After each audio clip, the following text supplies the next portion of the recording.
Back from the dead.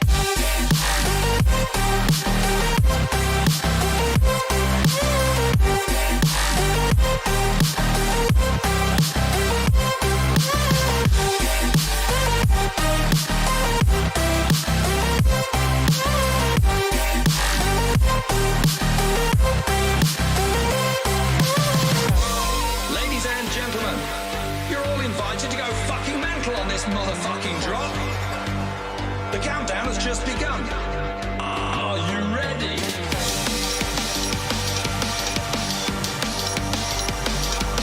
Let's go, go, go, go, go, go, go. Now we're back from the dead.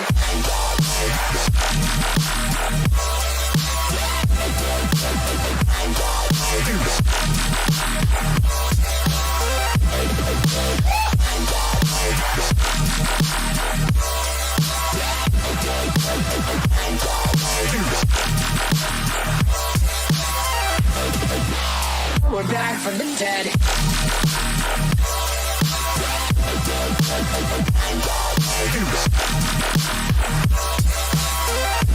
Hell yeah.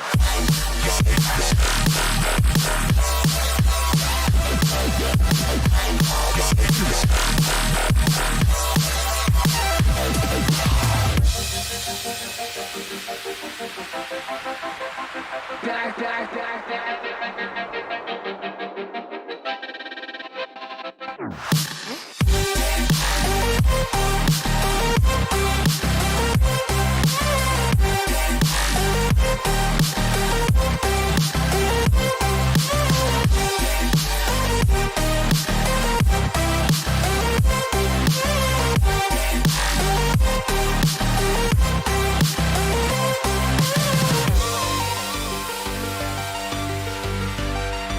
We're back from the dead. Are you ready?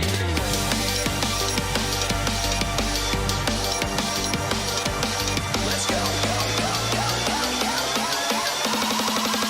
Back from the dead.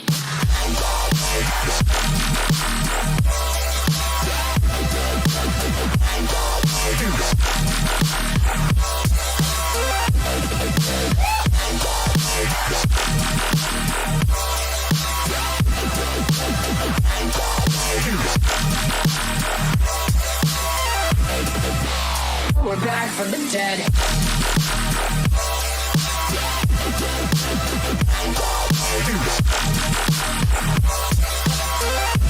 Hell yeah.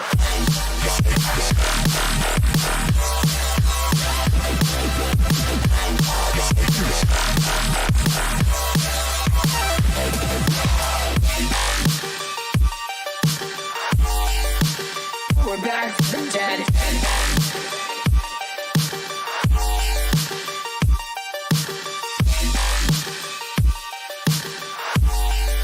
Back from the dead. Back from the dead.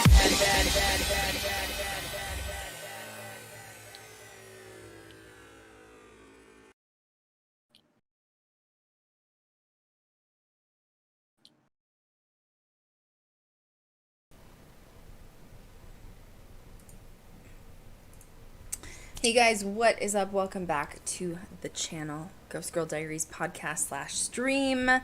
I am your lead host along with, hello Kat.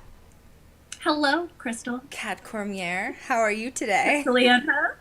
Very well. How are you? Good. This is the Paranormal podcast for viewers that are brave enough to join the circle. And today we are doing Haunted Huddle. Yes. And there's all kinds of like random paranormal things we're going to talk about. Like, I don't know. Like, we found some really cool topics this week and like we couldn't really settle on like one thing. So we just were like, let's just make some random notes and go for it. I also think that we might be swapping, like we were doing Dead Time on Mondays, and then we were doing Haunted Huddle on Fridays. Or no, Saturdays. But the reason we were doing that was because Ghost Adventures would be on Fridays. So anyway, it's been switched to Thursdays. I think we're going to swap our streams, just so everybody knows. So starting next week, I think we're going to do Dead Time on Fridays to talk about Ghost Adventures. Yeah. And then Haunted Huddle will be on Mondays. So remember, Haunted Huddle is like random paranormal topics, and Dead Time is usually kind of like a wrap up from the week before of like current events. So today, Kat has some really cool topics that she's going to talk about. She watched an episode. I've actually seen this episode as well. Paranormal Caught on Camera. It's a new, well, I would say it's new-ish. It's about a year old. It's one of the series that I actually approve of, considering I'm so like nitpicky with actual paranormal shows. But it is a show that I do approve of on a paranormal level, and it aired on Travel Channel. I'm assuming they're going to get signed for a season 3. And then I'm going to talk a little bit about Ghost Adventures episode that premiered last night. So we're kind of wrapping 2 into 1 here, sort of thing. So, all right. Well, Miss Kat, how's New Hampshire? I hear it's a little bit warmer than it has been. It was yesterday, and now it's not. Never now mind. We're back down to the 30s. Yes, never mind. You know what I'm saying? Like, why does it matter? It's fine. Just gotta roll with it. It's New Hampshire. It's every season in a day. So, oh my gosh. It's like Colorado. Yeah. I don't miss it. I told Kat the other day on the phone when I lived in I'm like native to Colorado, obviously, and growing up there, like, the seasons are so sporadic. You never know what's going to happen. So as a local, you'll be out like in the snowboarding one day, and then all of a sudden it's like 60 degrees the next day. And all the snow melts, and you're like, okay. So because you're used to that lifestyle and you acclimate to it, I would wear flip-flops in the snow. Like a typical outfit for a Colorado local is a hoodie with shorts on, like summer shorts with flip-flops. It's like your arms are cold, but everything else is fine. And if I did that lifestyle now, I'd probably die. I don't think I'd make it. Living in Vegas, it's just, I need warmth. You know what I mean? Like heat lamps and like all that stuff. So, okay, you watched an episode. There's actually 2 shows that I'm actually going to approve that I think are up there with Ghost Adventures. They're not what we're totally used to seeing as far as film meets paranormal. You know, I talk about constantly with Ghost Adventures how they're like such professional filmmakers. But Paranormal Caught on Camera is basically a group of what's called pro paranormal enthusiasts who are sitting down having a conversation about viral paranormal videos, right, Kat? Yep. And the reason I like the show, and I'm not going to say everything is 100% real, because I think there's definitely some things you could like be skeptical of or negotiate as far as activity people caught on camera. But I will say that it's so much better than most paranormal shows out there, because these are actual like footage files from YouTube of people that have captured paranormal in like a day-to-day life setting or whatever, right? Which I like. It's better than than the tire rolling off the freaking van and then we blame the ghosts. You know what I mean? Like, it's better. Really bad. And then there's another show too that I want to talk about. It's called Unexplained Caught on Camera. And it actually, I think, originated in UK, but it has come over, to the Travel Channel now. But since it's unexplained files, it's more than just like paranormal stuff. There's like people that have like weird like contortions, like, so it's more than just paranormal, but it's a good show too, and it's set up somewhat similar. So I'm going to talk about that. So Kat, you watched, what was it? Season 1, episode 9. Yeah, there was a lot that happened. So what did you think? So what, from like a producer standpoint, what do you think of the episode? Really good, actually. I'm actually pretty sure I even made a note that I loved all the drone footage that they had when they went to Russia and, all that stuff. So it was very, very awesome. Good. Sorry, I was just turning you up just a little bit. Okay. So I'm like reading through your notes here. You have Dead of Night, which is the first thing. And this is what people call like the witching hour, right? Yeah. And they're sort of saying Devil's Hour is always associated. So it can be 3 a.m., 333, 311. It's like whatever, the coinciding numerology, right, is always involved in it. But these are like the supposed times that like the quote portals open for people to associate and communicate with the other side better, I guess. Yeah. Do you think we get the better evidence during that time? Probably. It's probably pretty accurate. Yeah, I'd agree with that. I would say midnight to like 4 a.m. is probably the most active when you're investigating, is probably pretty accurate. We usually stop around, if we haven't gotten a lot of evidence, we'll stop around 4:15, 4:30 and call it a night, and then we crash, or at least we try to. We try. Unless we got followed home, which usually also happens, you know what I'm saying? Okay, so talk about that a little bit, about the dead of night stuff. Sure. Okay, so they had 3 separate instances caught on camera. So they had one in Chicago, one in New Jersey, and one in India. And essentially, this segment of the show was based on poltergeist activity and people being like pulled out of bed. So it was really, really interesting. So the first one was in Chicago. A woman that had her security camera going in her bedroom, which I've never heard of that before, but yeah, I don't know. I don't really I mean, I don't know. I guess if you have a really big house, like Jeffree Star just bought like this huge mansion, right, from YouTube. But I don't know, like there's too many stories of people hacking into security cameras that makes me nervous, that I don't know if I'd ever have them in my house. True. Because like you're in your house, like of course you're gonna like walk around naked or whatever, you know what I mean? Like whatever, this is my house, I do what I want, I pay for it, you know, like, but it does. So anyway, I saw that too, and I was like, why in your bedroom, boo? What are you trying to record in your bedroom, boo? But anyway, keep going. Sorry. And like really good night vision. I was like, that's weird. Anyway, it's fine. It's fine. So you could see in the first part of the video, that her bedroom door starts to open, and that looked pretty legit to me. And then all of a sudden, you can see the covers being shoved off the bed. Really quickly. So she was in a panic, and she woke up and was trying to find the light switch to turn on the light. She turned on the light, shut the door, went back to bed. Then it happened again, but this time before she went to go and shut off lights, the lights shut off by themselves. And then the door opened again, and then the covers were ripped off again. So it was really, really interesting to see that. I believe it happened. But I really liked what one of the investigators said while they were kind of reviewing what they saw. And he said, looked like harassment more than a communication, but ghosts only have so much of a vocabulary that they can use to get in touch with us. Right. And I found that a really interesting statement, but it can go both ways. You know, like, you know, a knock on the door or a knock on the wall or something is one thing, but like physically touching or like shoving things or throwing things, I feel like that's not just a way to like get in touch with somebody, you know what I mean? That's not like your grandma visiting, is that what you're saying? Yeah. Grandma's here. Really? Grandma shoved the door in your face? She ripped off the bed. Right, like wow, your grandma's rude, bro. Like, that's you know, how you invite things in, folks. Don't do that. That's why I hate when people are like, oh, I have activity in my house, but it's not a big deal. It's probably just like my crossover uncle. But you know, he broke a glass the other day, and I'm like, yeah.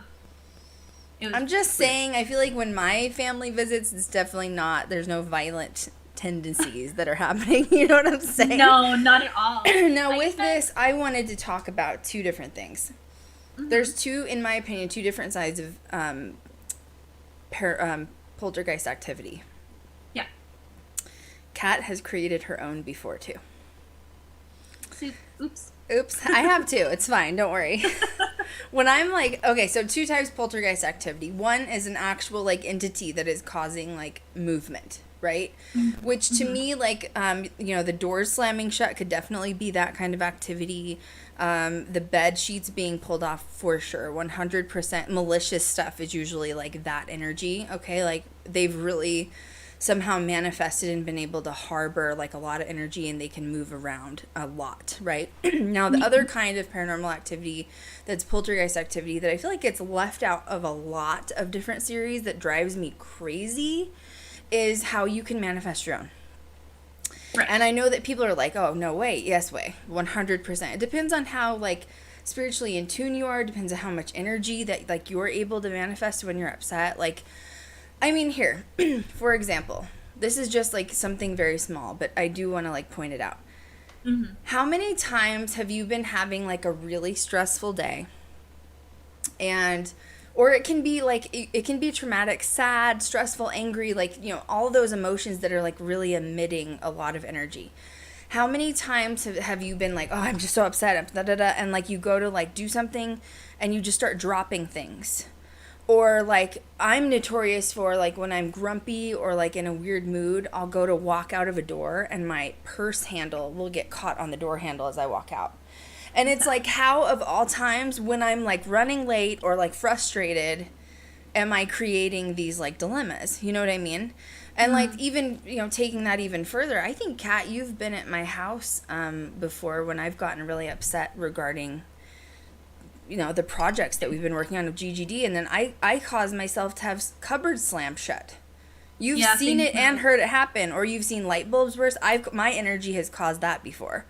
And like, it's weird. I know it sounds crazy, but Kat's done it too. She's had things in her house, and she was having like a rough few days. I remember it was like the first year she was with us, and she was in this limbo of like removing herself from her regular day job and going into like GGD full time, and she was stressed, which is obviously it's scary. You take that leap off the edge, it's scary. And I remember her calling me, and she's like, I have so much paranormal activity in this house. Like, I don't know what's going on. I was like, are you sure you're not like creating it yourself? I was like, what do you mean? And I told her to really start paying attention to it, and all of a sudden she's like, you're right. I did it to myself. Yeah. It's fine. Everything's fine. But so my point of like those different types of activity is I feel like malicious. So like things like if like the Stanley Hotel, they have a poltergeist that is in the concert hall named Lucy. I think she was 19 when she froze to death in downtown Estes Park, Colorado. She was in love with the town of Estes. She was homeless. She ran away. She was like a runaway teenager.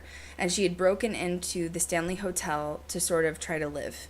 And the security guards were like, you can't like live here. This isn't like your home. This was in the 70s, by the way. They were like, this isn't your home. You have to leave. And she left, obviously in the dead of winter, which is Estes Park, which is very cold, drops below zero very often in winter. It's in the mountains. And she froze to death in downtown Estes Park. And her spirit returned to the Stanley Hotel, mainly just the concert hall. She's a very friendly spirit. I know that sounds crazy to say that she has full poltergeist activity, but she is a friendly spirit. And like, she will communicate with you through spirit box, through EVP, PSB7, all that stuff. And she's a girl. She's 19, so you can hear her voice. She'll answer questions on cue like that. And then you'll say, you know, Lucy, just to like make sure that it's you, can you slam shut your favorite door in the concert hall? And there is one particular room, I think it used to be storage, like when there was nothing there. But they've now turned it into sort of like there were couches and stuff like that inside this room where they'd actually put up walls before there wasn't even walls. And I think she liked that room previously because it was real dark and cold, right? Nobody ever went in that room because it was a dark and cold room. Now it's a sitting room, and she'll slam the door on cue, literally on cue. Now, is that scary? Not to me. Not to me. Now, when you're harboring and manifesting your own energy and like causing poltergeist activity, that's when you see stuff like light bulbs exploding, doors, like cupboard doors slamming open and shut like very quickly or fast, or like usually that's like your energy is emitting and it's like closing open. What else has happened that we've seen with things fly off of counters? We've done that before. We've witnessed where Kat and I had a moment in December, okay, like December, January, when our pilot was sent out, okay, and we had gotten called that we were final on the list, okay, like you're talking thousands of people submitting. Final call, we got it, we got in there, and it's basically, our editor said, quote, you have more probability to be struck by lightning. And we were like, we did it, and we were so excited, and then we found out the next day we lost it for another reason. And it was obviously like this person, Taylor Swift, she has some money, okay? Taylor Swift, we were pretty upset, and our energy was upset, and things were dropping off counters and stuff, like we were not happy. So yeah, it's very, very possible. Moving on, keep going though. So do you thought the Chicago lady was legit? You do think that was real, like poltergeist activity from an energy? Yeah, just based off of her response too, it seemed really organic, and she was freaking out, especially when the light shut off because she couldn't turn it back on. She was freaking out. So seemed pretty legit to me. And I also found it interesting because they discussed a form of sleep paralysis as well during it called a hag attack. Yeah, what And- was that? Because we've studied and talked about sleep paralysis several times, and I was like, I must have missed that part when I was watching it. Yeah, one of the investigators was talking about it. It's called a hag attack. And essentially, you know, it was given that name way back in the day when, you know, witches, the whole witch trial thing was happening and such. And they claim that an old hag will come to your home and, like, go into the form of, like, an animal or, like, shapeshift into something and sleep on your chest or sleep on your bed and you can't move. So sleep paralysis. That is essentially sleep paralysis, yeah. So Hag attack. I mean, that's what I get sleep paralysis sometimes. From now on, I'm be like, I had a hag attack last night. Okay, it was just hashtag mood, literally. Jeez, it's fine. And then now the New Jersey one was really creepy. I saw that, and that I don't know why that made my stomach turn. Yeah. So talk about it. Yeah, so you could see this man, and it was so funny because this guy is like this big burly beard, and like his whole face is like tattooed and stuff like that. And he's freaking out because has the camera on his sheets, and you can see under the sheets. It looks like there's something running around like on the inside. It almost looked like there was like a mouse or something like round running around the inside of the sheets, and it was happening in real time. And he was pressing down on the spot where it was, and there was nothing there. Right. So at first I was a little skeptical at first when I saw it because I was like, I don't really know. But then as it went on, he actually said that his dog had passed away a year prior, and the area where that was happening was where the dog slept. Right. So he felt that was the dog. I love it. And it made me tear up.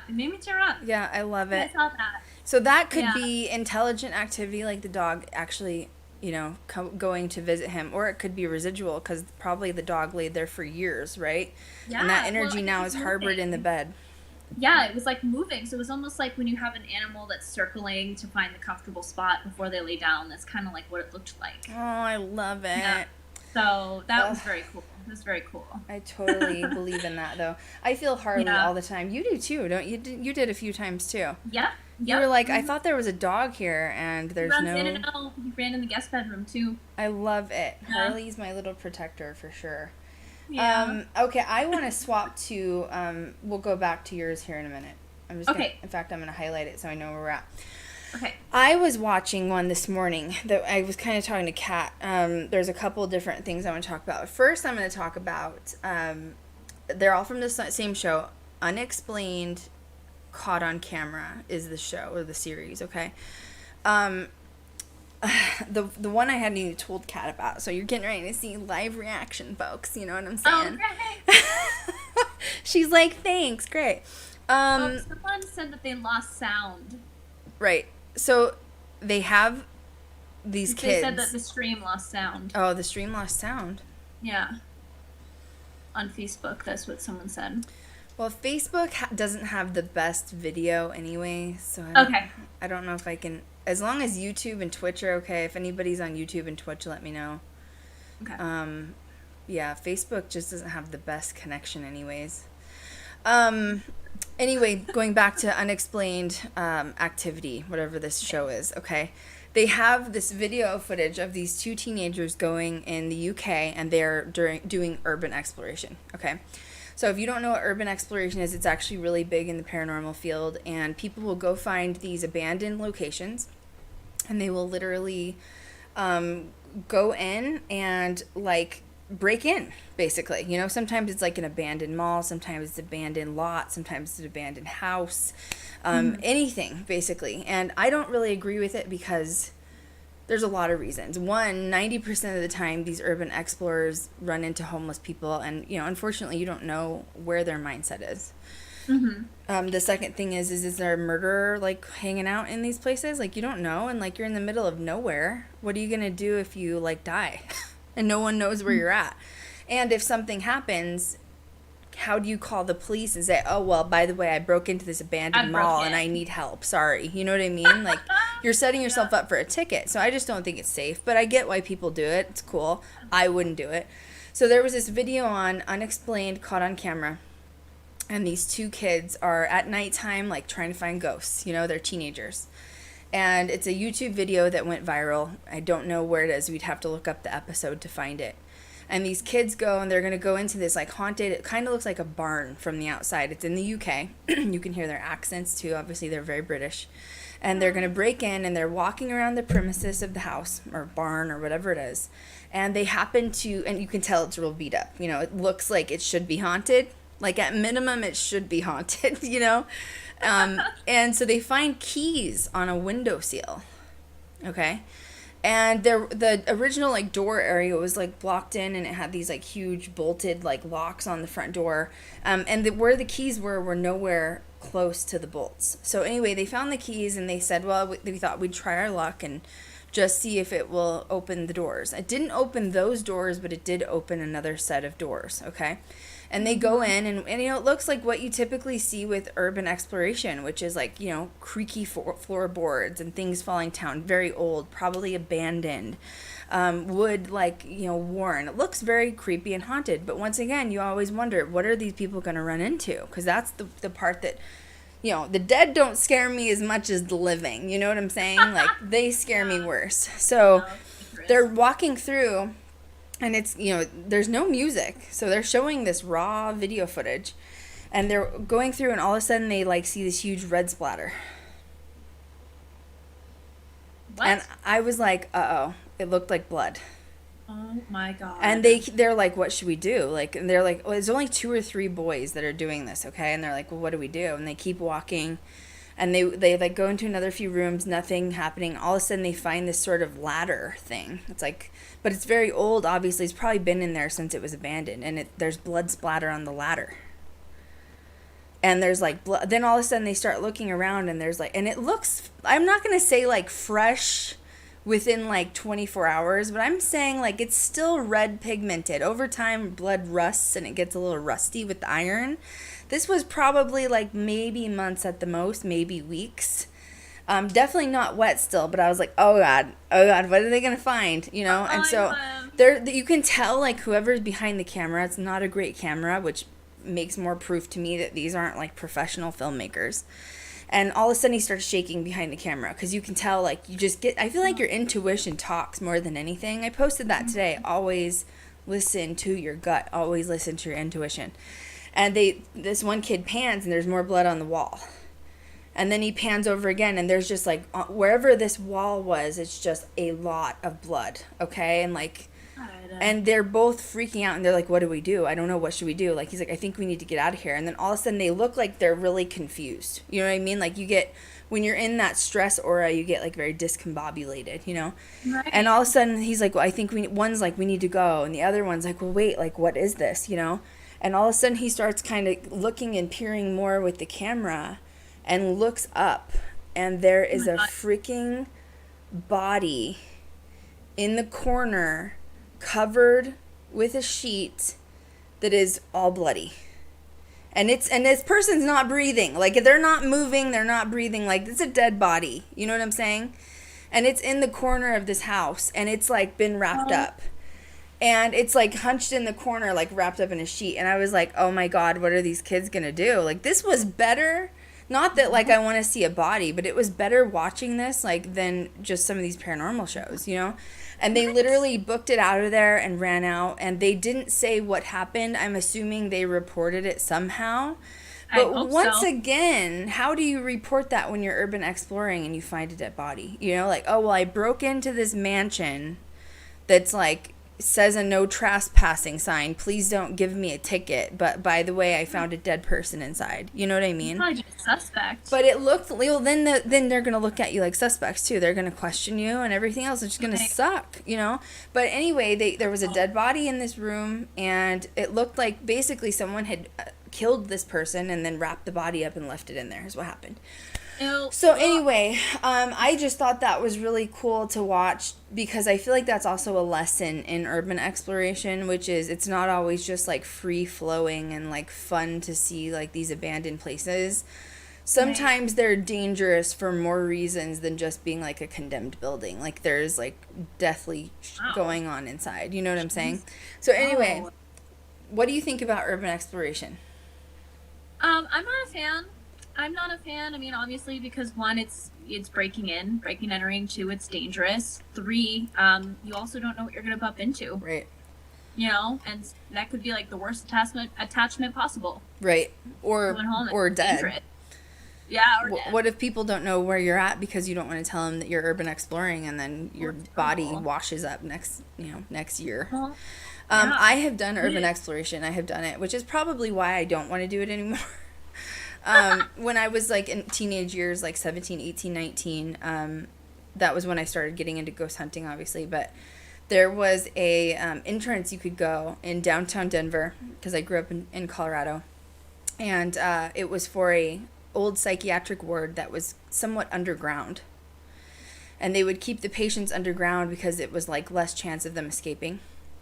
So I don't know if the entrance is still there, to be honest. I don't even know if I would remember how to get back to it. But I had gone down there several times with my friends. And there was more, though, than just like a homeless person living in there or like, you know, a murder happening. It was more than that. We found out later, like as adults, that there was like a sulfur leak that had happened. And it was like there were toxins that were involved with whatever like gas that leaked into the underground part of Denver. And they had to seal all of it off because there was no way to like air it out. There's an entire underground city under Denver. I don't know if anybody knows this, because Denver is very, very old. And I'm talking like stories and stories underground. And they had set these up years ago for like brothels and you know, all those, you know, the weird little, what are those called? Not brothels, you know what I'm talking about, like the little, like, yes, speakeasies, tons everywhere. And they had tunnels where they could send down the like politicians, and they could hide them from like cheating on their wives. So it's like an underground city under Denver. So anyway, we found out that they any businesses that still had tunnels attached to these like underground areas had to brick them off because of this like leaking gas. So, and because it could kill people potentially. So long story short is I could have died down there for breathing in like toxins. Nobody wants the corona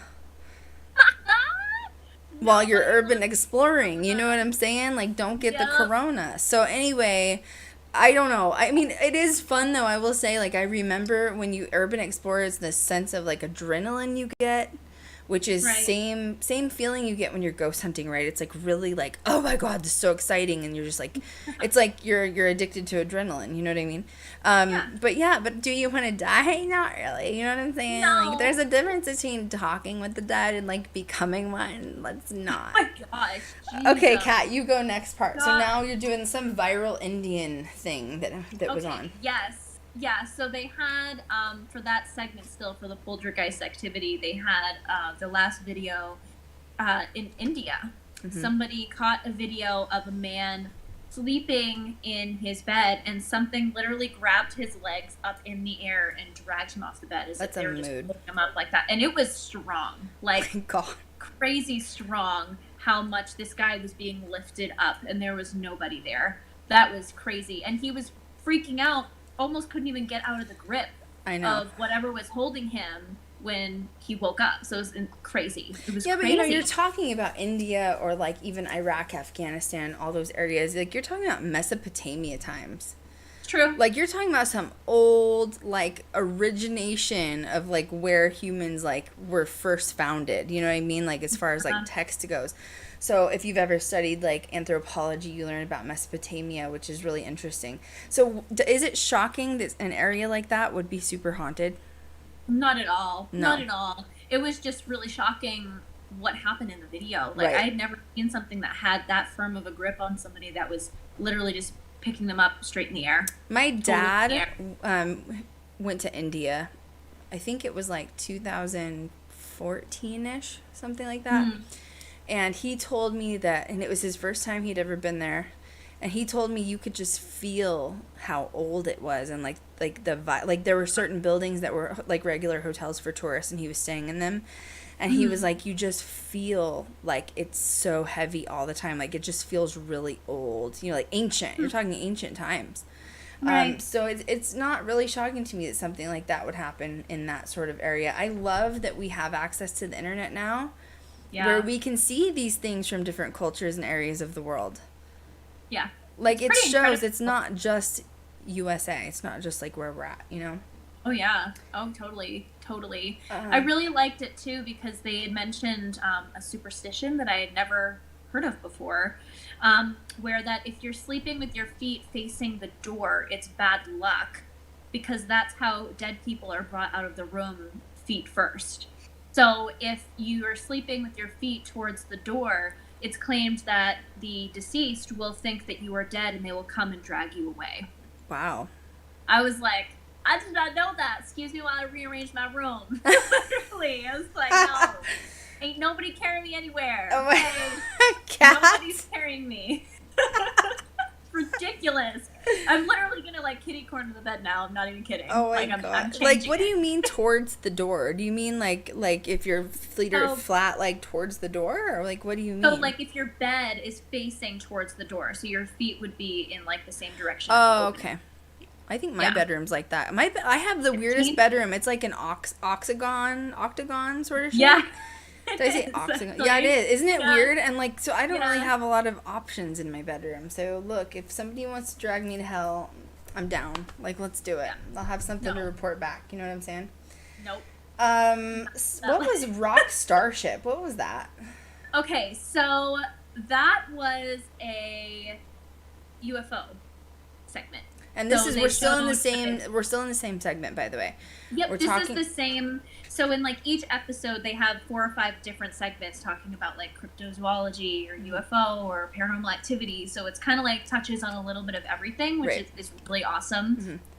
So Rock Starship was the title of this segment, and in October of 2016, there was a truck driver for different bands and such. You obviously need to have people to help you move audio equipment to each gig. So they had a man in Charlotte, North Carolina. The band was gigging in Charlotte, and he happened to be walking back to his hotel room and noticed that there were some weird lights in the sky, and they were moving in some weird ways. Okay, I'm just saying, it was weird. And he had it up there, and he showed like, here's the hotel, and here is the sky, and they actually changed shape.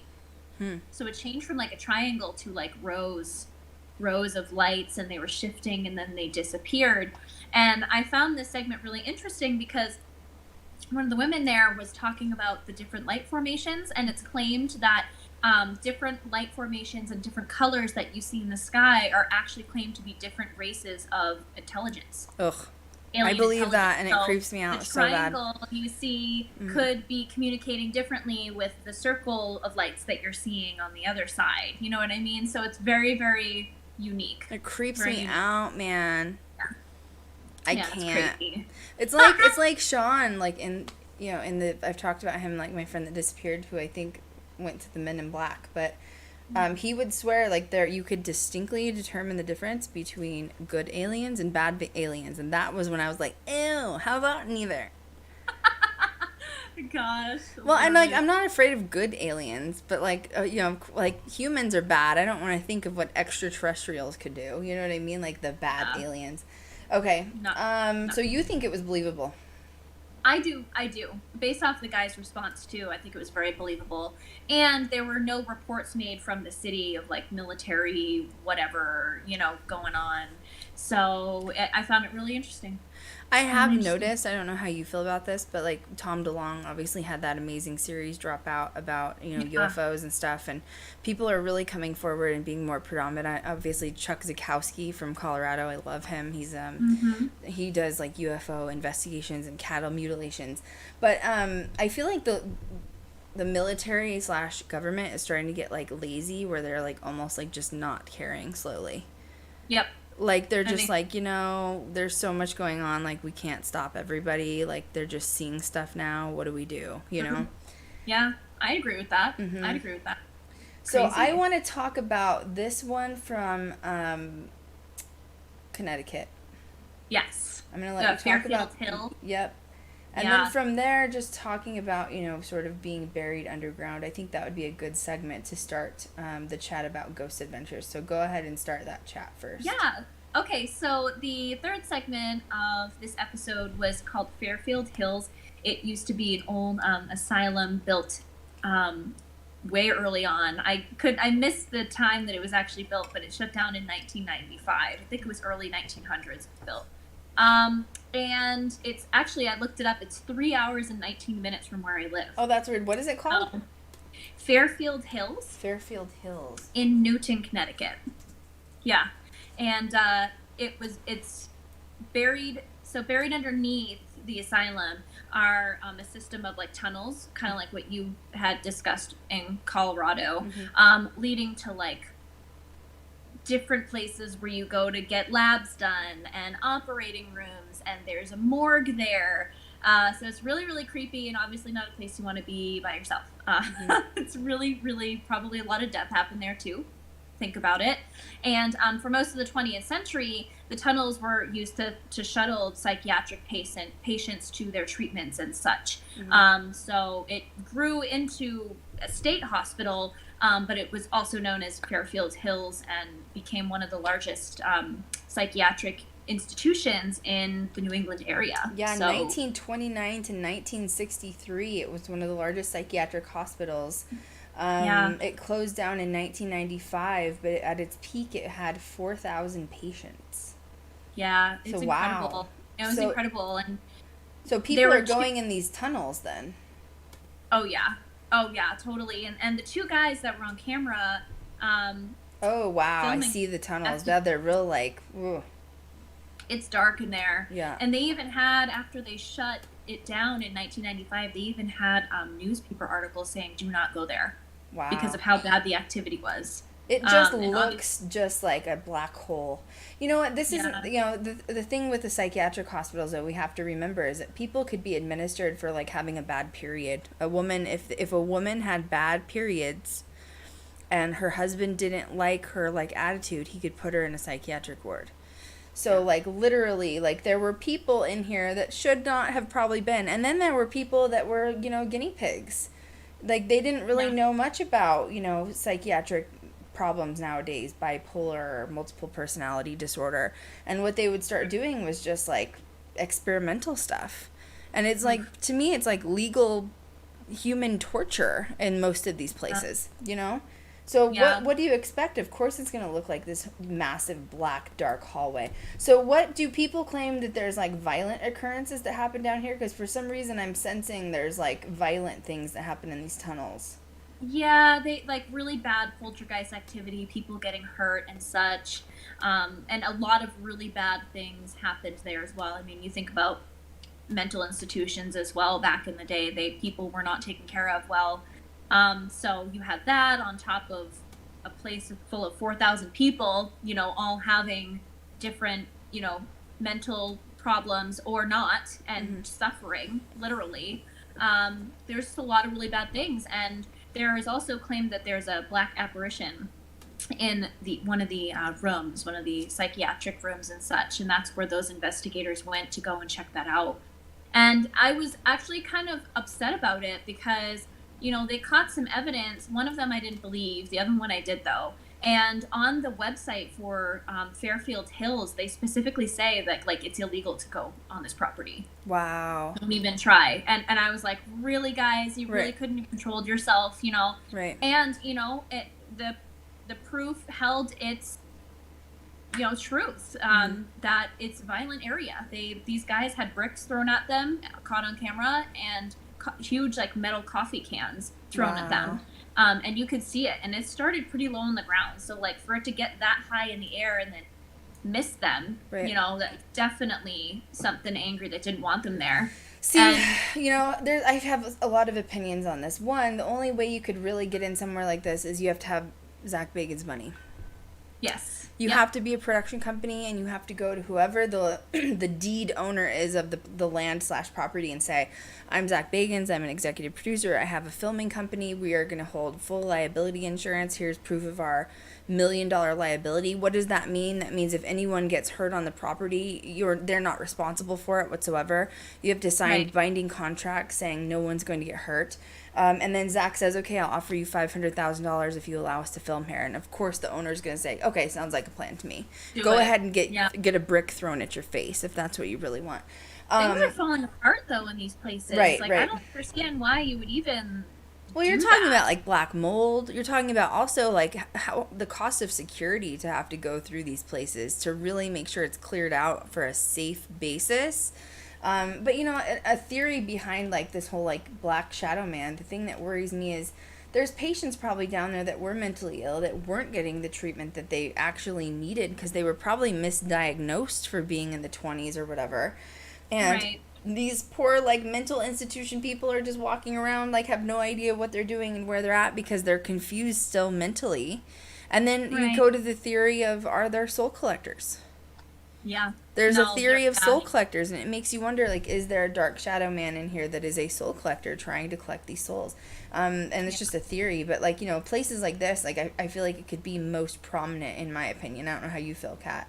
Yeah, no, I agree. I totally agree. And it just, you know, these places, especially these abandoned places, there are still, you know, laws put in place that it would be considered a historic building. Right. So there is code that each state has to upkeep with like fire code and sprinkler systems in case it happens to catch fire or whatever. Mm-hmm. But that's like it. Right. That's the only part of these buildings that are taken care of. So things are still falling off ceilings. Like you can still fall through the stairs depending on how old it is. Mm-hmm. It was no joke. And they claim to have caught an apparition on camera, a black apparition moving from one room to the other. Mm-hmm. But I didn't buy it.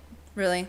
Didn't buy it. I bought the can being thrown at them after I saw the apparition. Right. But I didn't buy it. I think they wanted like proof of what threw the can, so they created like a fake black apparition to make it to Right. say that's what threw the can at me. Right. That's the vibe I got. Right. But Well, it looks like there's plenty of places that you could explore in there that's haunted, but I definitely don't promote going in abandoned buildings for so many reasons. Black mold, you don't know if there's a murderer in there, literally. You could fall through the floor. Like, of course, I'm looking at it from a production standpoint, too, and I take it very serious. Like, my number one rule that I always say for my crew is safety first, no matter what. And, like, mainly because if Kat falls and dies, I can't replace her, and I need her. You know what I mean? Like, or if Ben, my editor, falls and breaks his neck, like, I need him to edit. So what am I going to do to replace him? Like, that's why safety has to come first. And so this is scary. It's crazy. Crazy. It is scary. Yeah. Well, you know, when I was on Paranormal Challenge, I don't know if I've ever shared this story or not. When I was on Paranormal Challenge with Travel Channel, we were in the Jerome Grand Hotel. It was clearly after the episode that Zach laid on the floor and had the elevator almost hit him in the face, and Chris Altier drug him out of the way just in the nick of time, okay? So that elevator is notoriously known for going up and down by itself, okay? Like constantly up and down by itself. Right. They think that it could be one of the old workers. They think it could be one of the elevator operators and God knows what else, because that building was actually an old hospital from the miners back in the day, okay? Mm-hmm. So during my episode of Paranormal Challenge, they were telling us, like, you know, like, whatever you do, like, just be safe, you know, like, whatever you decide to do. So on one hand, you had, like, Zach telling us to, like, be safe, don't go in the elevator, because, like, if you go in the elevator stairwell at the bottom, there's a chance the elevator comes down and smashes you. Like, there's nothing we can do. Well, then we had some of the judges that were going around telling us, particularly Dave Schrader, like, if you want to be brave, go down in the elevator stairwell and see if you can pick up any EVPs.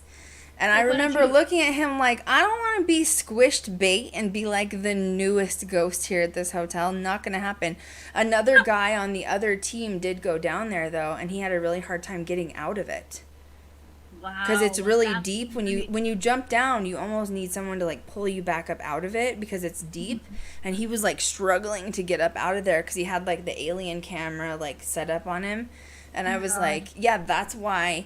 And then when he went down there, he didn't get evidence anyway. I was thinking, like, if I need to talk to a ghost, I don't need to go down in the elevator stairwell to do it. It's true. You know what I mean? Like, seriously. Yeah. It's So, a little extreme, y'all. yeah, okay. but seriously, like, and that's a place that's not condemned. Like, you're talking about the Jerome Grand Hotel, and I still wouldn't go in that stairwell. There's no way. I don't want it to come down me. No. Do I want to be smushy? No, I don't want to be smushy. No one wants to be smushed. No. Okay. Okay, so nobody. that's a really cool area, though. That's really cool. Yeah, I like that. I should check it out. I want to go by and just look. Maybe see. Crystal and I can test. What do you say that? Oh, the camera flew off the counter. Yes. Yeah, that happened to us. Right. Yeah, so they had things thrown at them, and that was the other thing that they talked about. So these guys were actually talking about how they don't believe that paranormal activity can just happen at night. They believe it can happen during the day as well. Well, that's true. And that's why I put that in there. I was like, oh my gosh, it reminded me of when we were investigating and, cameras were being thrown off the counters in like the morning, early morning. Yep. Yeah. Well, So- the thing with, so investigating, like people are like, oh, why don't you investigate during the day? Okay, yeah, you can. The reason you use night vision at night is if a shadow does form or orbs or whatever, it illuminates through the night vision. That's the point of the night vision. So that's Right. why you do investigate at night. There's a purpose behind it. But yeah, you can get evidence anytime during the day. When we were on set for our pilot last year, it was early in the morning and we had all of our nice Sony cams and GoPros were flying off the counter.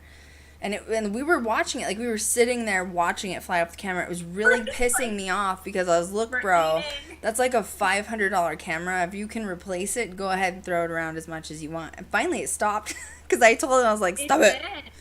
We were literally just sitting there eating breakfast, and then all of a sudden that happened, and we're like, no, don't do this. I'm in the middle of nowhere, okay? I have no way to replace that camera, Ghosty. Just have a seat for a second, okay? Like, chill. God. We know you're there. Just chill. Yeah, so that was a cool segment. Okay, so let's chat about Zach's for a minute. Let's chat about Zach. Yep. Zach's, this is second episode. That was from his newest. It's Franklin Castle, Cleveland, Ohio. He said, oh, everyone knows about Franklin Castle. I'm going to be honest, I didn't know what the hell Franklin Castle was. I didn't either. You didn't either? Okay, good. He's No. like, every investigator knows Franklin Castle. I was like, this one doesn't, actually, right here. You mean only you? Times two. I have no idea what you're talking about, and it's fine. But anyway, it's beautiful. Actually, when I first saw promo images of it, I didn't know it was in Ohio because a lot of buildings downtown Colorado that are really old look like Franklin Castle.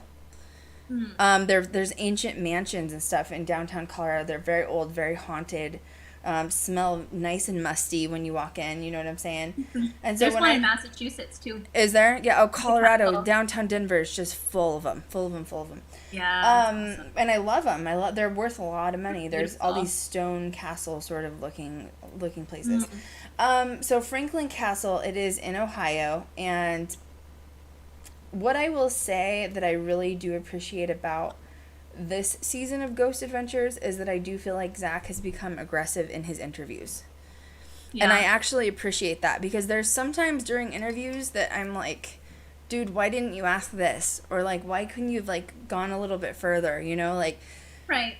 especially for me, like I went to school for communication, and when they teach you in college about like journalism and interviewing people, you have to like really critically think what people are saying in front of you when you're talking to them, because you need to think of like, you need to like think on the spot. You have to be really quick, and there's been times in the past where Zach's interviewed people and I'm like, there's so many other questions I have. Like, why did you stop there? Keep you know? going. Yeah, like, Exactly. wait, can I text you some more questions? Like, I have some ideas here.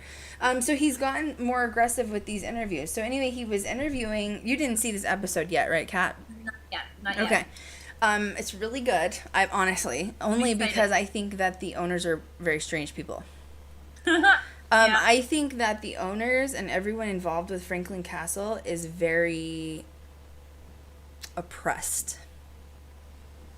Like extremely oppressed. Yeah. So, for example, he was interviewing this one guy that was like, I think he's like the main innkeeper owner of the property. And Zach was like, we looked up the actual, history of the location. And in the 70s, it was found that there were like skeletal body remains in the walls. Someone like the coroners came in and found them in the walls. And it was claimed from like psychic mediums that had visited the property and lived in the property that the original owner of the Franklin Castle was murdering his children and then sticking the bodies of the children in the walls. Okay? And even past residents that would stay at the Franklin Castle, whether it was like summer or like long term, would say they would hear babies crying in the walls. Okay. So we have like eyewitnesses hearing it, you have mediums saying it, and then you have people that have done historical like knowledge of the people from this guy was like a psycho. Right. And the one guy that now owns it, Zach's sitting down interviewing him, and Zach's like, so, you know, what did you think about the guy that like owned this property? Like he was a murderer? Like, how do you feel about him? Like, you know, and he's like, well, we don't know that about him. I'm going to take up for him because, like, a lot of people don't take up for him, you know? Like, we don't know the truth story. Like, we don't really know. And Zach's like, wait a minute. Like, is it correct or not correct that they found skeletal remains of bodies in the walls? And the guy's like, yeah, I mean, they were older. And Zach's like, yeah, but once again, like, it could have been the 1800s, 1900s. Like, they were older skeletons. No one's saying it was, like, 20 years ago, 30 years ago. But, like, why are you sticking up for this guy is what Zach's sort of, like, you know, opinion is. And thank you, Laura, for the cheers on Twitch. We love you. Thank you. So Zach's like, what are you talking about? You know, like, this guy, like, murdered people. And, like, they found the remains in the walls. Like, why are you sticking up for him? He's like, well, we just don't know. It could have happened, but we just don't infinitely know. So, in my opinion, this guy is, like, so oppressed of the location. It's like, he doesn't even know what's going on. Like, he's totally blinded by this. Right. I was excited to talk about this because there's a couple of like older pilots I have on the old YouTube channel, which is youtube.com/Ghost Girl Diaries, all one word. And I went to these pilot locations, in particular the Bros Hotel, which was in Paonia, Colorado. And I did a couple extra streams about it. And the innkeeper was like possessed. She was identifying as the woman, the wife of the owner of the home that had died in like 1912. And I'm interviewing this innkeeper. I couldn't use any of her footage because she's like the whole time identifying as like the owner of the Bros Hotel. And I'm sitting here and I'm like, I kept saying, wait a second, are you like, you know what I mean? I kept saying, wait, are you saying you're like Mrs. Bros? And she's like really offensively mad. She's like, yes, I'm saying that. Like, why wouldn't I say that? But then like mid-interview, she'd bounce back to like herself. And then I'm like all over the place. I'm like, what's going on? So as Mrs. Bros, she was like full on possession. She was telling me about some like violent occurrences that happened inside of the house, which now has become like an inn. And the innkeeper, the other person, which is the original person I met, said that there was never anything violent that happened on the property. So it was like, what is going on here? And I was really frustrated because I was like, I'm getting a ton of information from, quote, Mrs. Bros. But Mrs. Bros has been dead since 1912. So who am I talking to? Like, I don't know what's going on. So anyways, seeing Franklin Castle episode was like, wow, I think this happens a lot. I think that these locations where there's owners living inside of the haunted location and or innkeepers living inside of the haunted, location, I think they're like really severely affected. Yeah. And I think they don't know how to deal with it. I don't think they realize they're being affected, Kat. Like when I was interviewing the woman at the Bros, like I went upstairs, I did like an interview afterwards, and I think it's on YouTube. It's on the YouTube channel. Yeah. And I was frustrated because I was like, I don't know what's going on here. Like I feel like I had an out of body experience, and I think like Zach felt the same while he was doing the Franklin Castle because he's looking at him like. So then, fast forward, he's talking to another woman that used to live in Franklin Castle. Is doing another interview, okay? Yeah. And this woman saying that she had a son in Franklin Castle, and they decided to move when he was 3 because she said it's no place for a child to be raised. So clearly, she knew there was something wrong with the location, okay? Then she looks at Zach and says, well, he's like, has anything physical ever happened to you as a female, like, in this house? She's like, well, I was pushed down the stairs a couple times or once. And she was like, but I think it was just a warning. And so, and then once again, I was really happy to see Zach be aggressive. And he looks at her, he's like, I'm sorry, but something, an energy or whatever pushing you down the stairs is not a warning. Like, that's a violent occurrence. And like, how are you okay with it? And she sat there and she's like, well, I would like to think it's a warning. And I was like, girl, are you okay? You get got out of pushed there. down the stairs, boo-boo. That's no warning. That would be taking a hike. I would take a hike. God. I know. So anyway, all these people he's talking to are so like totally oppressed slash I think in this case they were very severely oppressed by the energies. I think it Right. comes down to one of those things where you're living with it so much that you just get comfortable with energy. Right. Have you ever right. seen that in any of the locations that we've done, Kat? Yep. Yes, I have. Do you want to share or not have. really? How much of it can I share? No. Maybe Pretty just sure the way that the person was acting. I'm pretty sure they weren't human. We're just gonna say that. Mm-hmm. There was some strange social cues going on. I had a lot of concerns and was getting kind of irritated because I didn't understand why this person was standing in the location at like 11 o'clock at night. Right. It just Right. barged into the location And with couldn't us keep and- one train thought going. No, not at all. And it was about random stuff. I mean, it was like totally out of the box, like talking about soup. College, Won't even soup, go there. murdering Like, their chicken. East Coast. They talked about the East Coast. Uh-huh.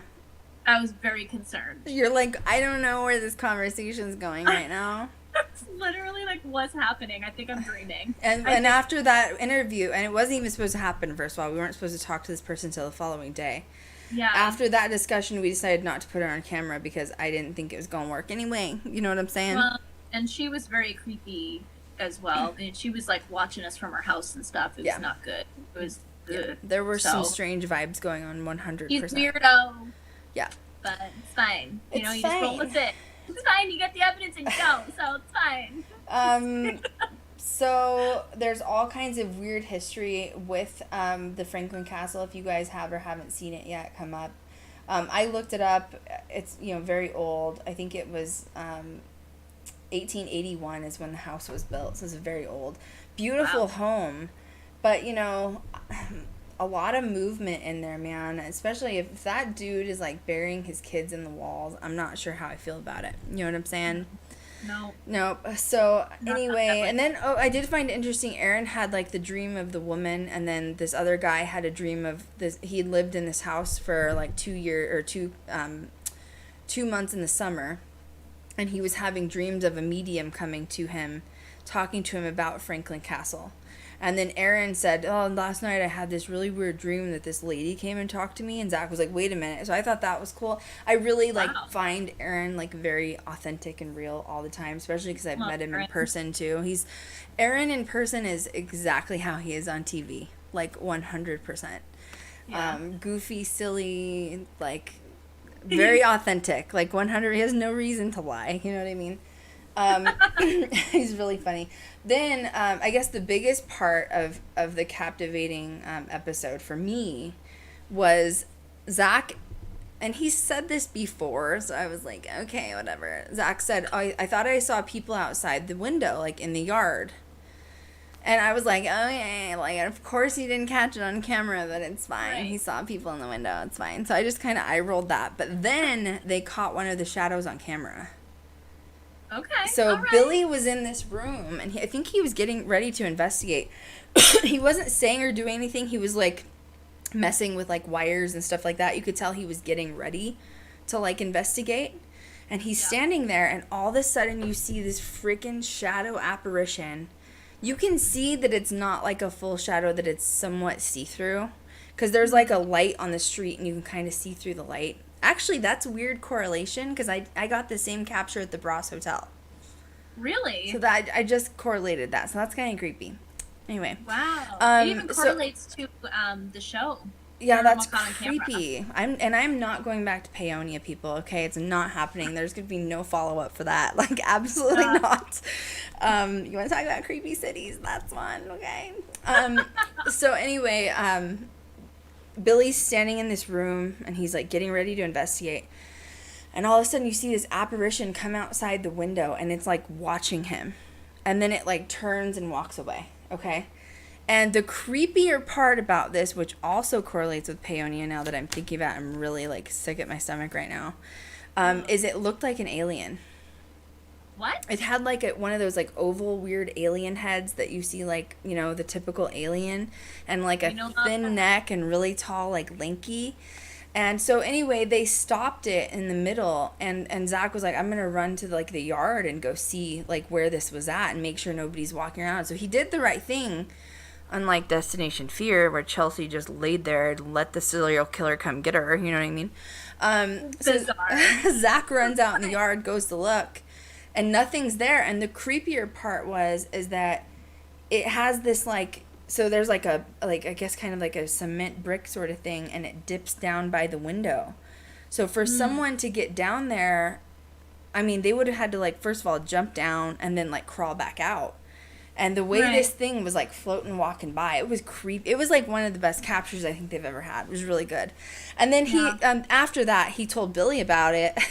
So this whole time, Billy has no idea what's going on.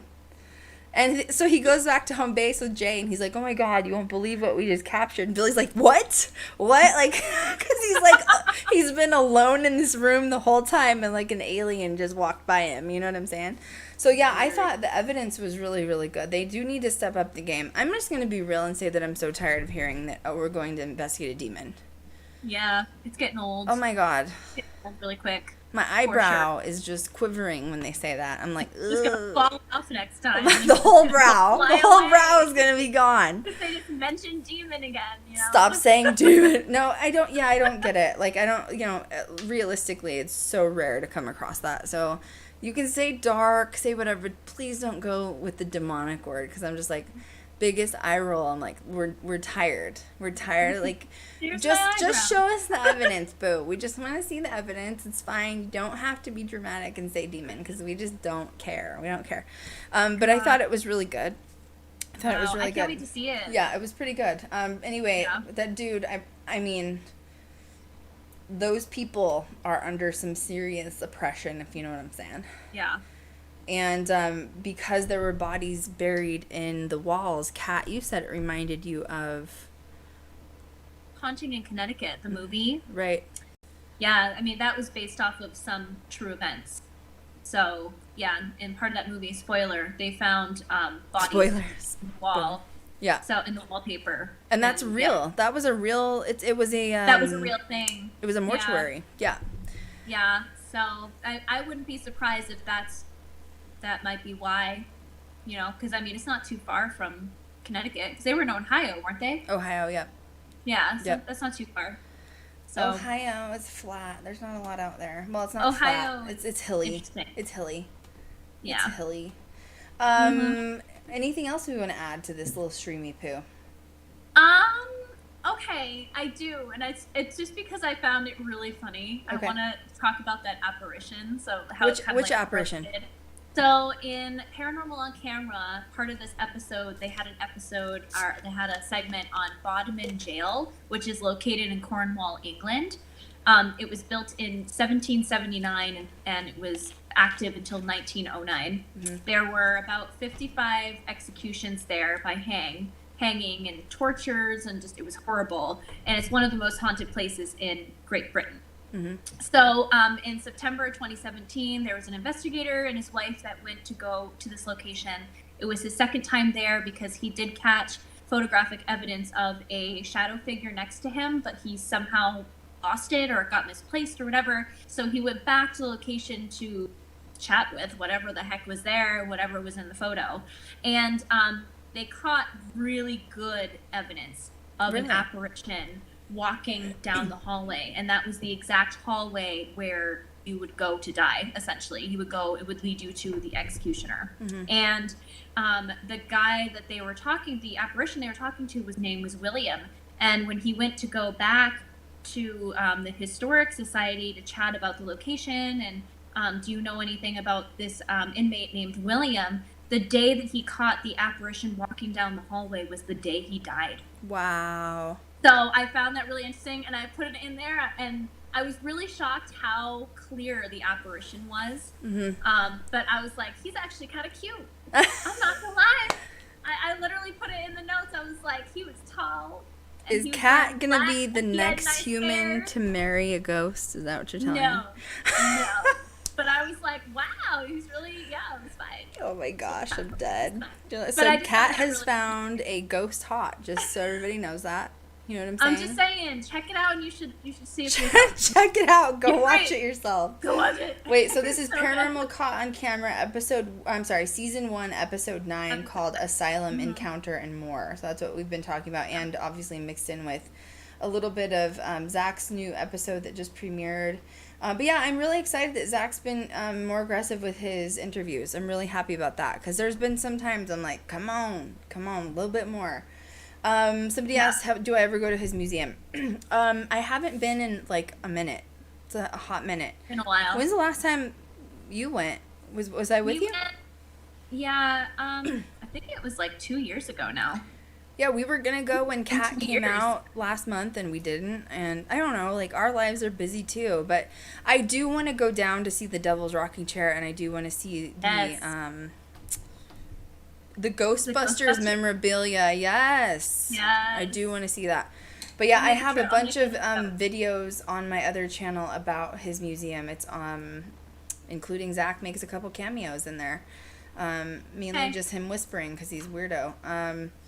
It's youtube.com/Ghost Girl Diaries if you want to see those. There goes the eyebrow. Yeah, there goes the eyebrow. It's gone, 100%. Nice, The demon, one the way. demonic eyebrow has left the building, guys. The It's gone. demon- Oh So, my God. but yeah, we do need to go to his museum. I haven't been in a hot minute, honestly, and Yes. I need to for Oh. sure.